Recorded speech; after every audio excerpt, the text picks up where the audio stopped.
two locals head down a dirt road to target shoot. When the target shooters came down, they had smelt smoke and they saw a fire. Well, they noticed what, one of them thought was a mannequin burning. Of course, it was a couple days prior to Halloween, but upon closer inspection, they saw it was a human body. 98% of her body was burned. There was no form of ID or purse on the victim. And it was not possible at that time to put an identity to the body. Etched in the mud by the entrance are a telling set of tire tracks. With the investigators finding the tire tracks at the gate, it told them that, somebody had tried to exit that way and may not be familiar with this area. Hoping for more clues, investigators send the body to a forensics lab for an autopsy. They determined that her age was anywhere from late teens to early 20s. She was 5'4", she was fairly petite. Believed to be white, possibly Hispanic, with the sandy blonde and reddish hair. She had bruising around her throat, which could be consistent with strangulation. There was a lack of carbon found in her lungs. It told investigators that she might have been killed somewhere else and brought to this location. Technicians at the lab check the victim for signs of assault and find a semen sample. Whoever did this had murdered this individual, went to the trouble of getting gasoline, pouring it on them, lighting a match, and leaving the person there. It's pure evil. Several names came up of missing people in our area, and the investigators at that time were running these people down, putting eyes on them, being able to rule them out. It's frustrating because you kind of get your hopes up and they're dashed again.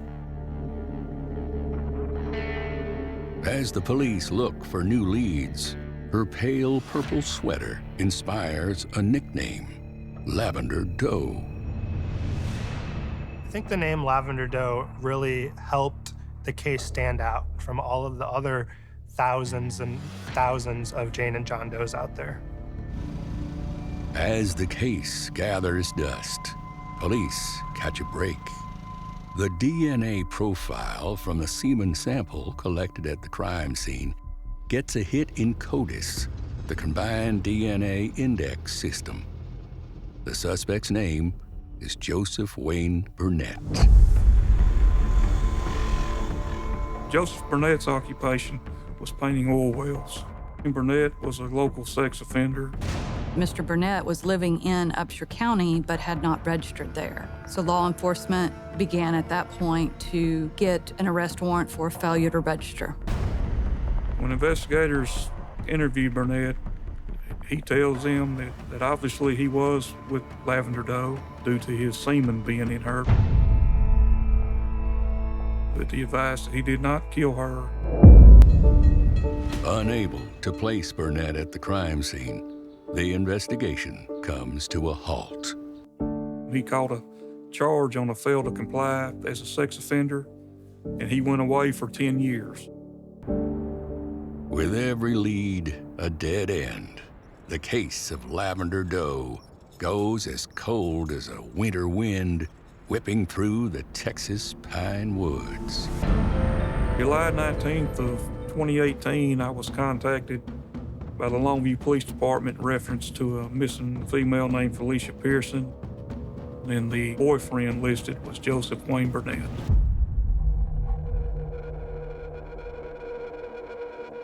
Joseph Burnett remains the prime suspect in Lavender Doe's murder.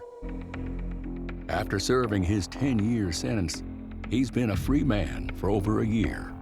Felicia Pearson's mother reported her missing. She had been told by Joseph Burnett that Felicia had been with Mr. Burnett at a motel in Longview, and he left to go get cigarettes, and when he came back, she was gone. Police arrest Burnett. He denies having any hand in the death of yet another female companion. But a month later, Burnett changes his tune. He confesses to killing Felicia, and then he starts speaking with them about burning a female several years ago. I went into the interview room with the Longview detectives. Then we start going into Lavender Doe. What happened? I went around to the driver's side of my truck. I opened up my toolbox, and I got a rope out. And I grabbed the rope, and I put it around her neck, and I tightened it up. Burnett is indicted on 2 counts of murder. But the mystery remains. Who is Lavender Doe?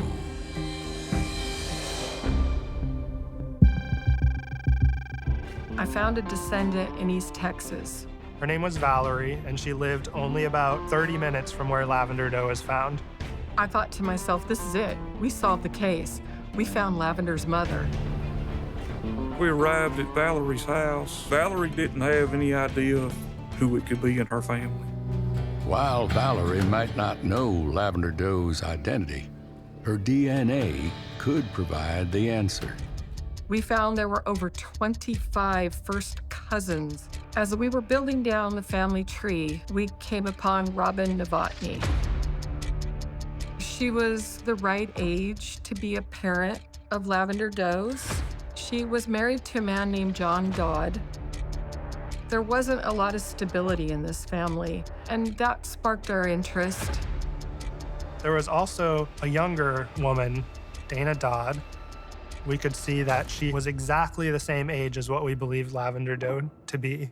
And so we could see that her social security number hadn't been used. We didn't find any Facebook accounts, any Instagram accounts, anything like that. I'm at the coffee shop and pretty much all of the hairs on the back of my neck are just standing up because everything seems to fit. We found Lavender Doe. We knew we found her. But we needed the DNA to confirm who she was. I reached out to Lieutenant Hope and gave him all of the information that we had on Dana. The mother was deceased, and John Dodd was a transient down in Jacksonville, Florida. I spoke to his daughter, Amanda. Amanda was a half-sister to Dana. When Lieutenant Hope reached out to me, I looked at the picture. I lost it. I did. I started crying. I knew Lavender Doe was Dana. Investigators still need to confirm that Dana and Lavender are one and the same. They send a DNA test to Amanda. Lieutenant Hope, he said he got the results back and that Lavender Doe was Dana, that it was my sister. It was just like everything around me just stopped.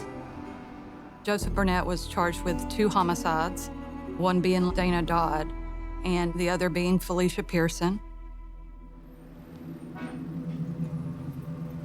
At long last, Burnett is hauled into court to face justice. Joseph Burnett pled not guilty at his arraignment. Even though there was a confession, yes, we did go ahead and start working towards trial. I wanted to go to court. I wanted to hear his story. I need to know why he did it. And then he took a plea agreement. Burnett is sentenced to 50 years in each case. For the families, it is small comfort for their loss. He's eligible for parole. Once he comes up for that, I plan to be there every step of the way, no matter what. How old I am, I'm gonna be there. I want him to be there forever.